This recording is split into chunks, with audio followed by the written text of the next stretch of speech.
चिपळूण शहरातील डीबीजे महाविद्यालय येथे शुक्रवारी मुसळधार पावसात संरक्षक भिंत कोसळली.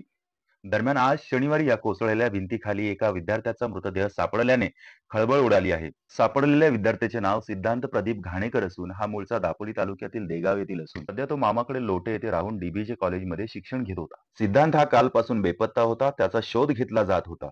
दरम्यान त्याच्या मोबाईलचे शेवटचे लोकेशन हे डीबीजे कॉलेजच्या कोसळलेल्या भिंती येथे दाखविले गेले. अखेर आज शनिवारी ही कोसळलेली भिंत बाजूला करण्यात आली आणि त्याखाली सिद्धांत याचा मृतदेह सापडला. सदर घटनेमुळे दापोली तालुक्यात शोककळा पसरली आहे. सदर भिंत कोसळतानाचा व्हिडिओ हा कॅमेऱ्यात कैद झाला आहे. हो थांब इकडे येऊन दे की.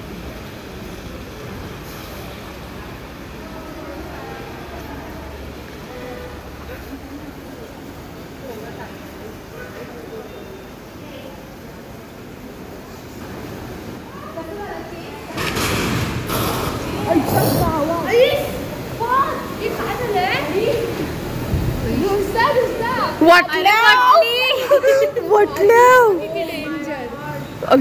वाटलं